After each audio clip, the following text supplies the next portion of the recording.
Hey everybody, it's Tracy, and going down the list of second passport and residency programs is St. Lucia, which surprisingly scores very high if you sort of believe those scores on the business favorability index. And I couldn't exactly tell you why, other than it's just tax neutral, but apparently it's very easy to do business there. Beautiful place. I've never been there, but they do have the cheapest citizenship by investment program that is currently out there.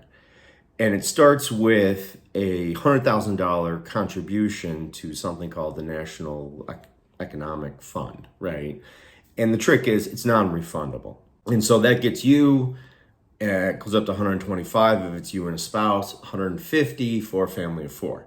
And then you have like small processing fees, $7,500 for yourself, and then $5,000 for everybody above the age of 16, which are also non-refundable, but they're sort of like your KYC type protocols, right? And this is a passport situation, right? And you're allowed to have dual citizenship.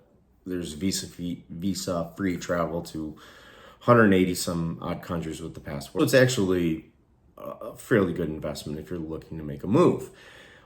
Alternative to that is the real estate investment option, which requires an investment of $200,000 into government approved real estate, right? And unlike places like Nevis, where you can effectively buy your own home and use that as the contribution, these government approved investments have to be into like hotels, resorts, things of that nature, such that there's no duality to it. I mean, I suppose you can live at the resort, but you can't just buy your own home as you can in like a Nevis, right? Which, while like a Nevis, it requires a greater investment. At least you're investing in something you're living in. The beauty is, obviously, you can invest the $200,000 and conceivably there's a return, or at least you own something based on your investment. You have to maintain that investment for 5 years, meaning you can't divest yourself from that. And then the administration fees are higher. So there's like a $50,000 fee plus $7,500 for the first applicant and $5,000 for everybody over the age of 16. There's an advantage, and then there's some sunk fees that are pretty sizable that you're not going to get back.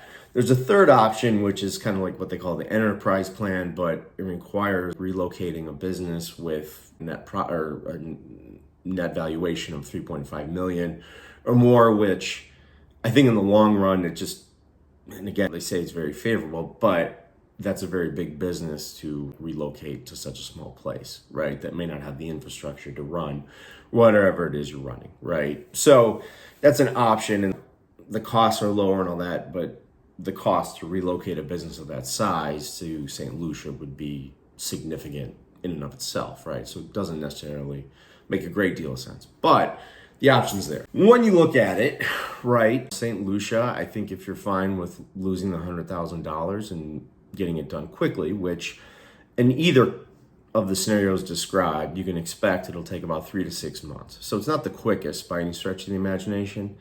And I perceive, based on stories I've heard and experiences, that it's not so much the depth of the investigation into you, it's just that the speed with which they work tends to be slow. That is the St. Lucia Citizenship by Investment Program. Obviously, any questions, definitely hit me up, Adam at adamtracy.io, and I'll talk to you next time. Cheers.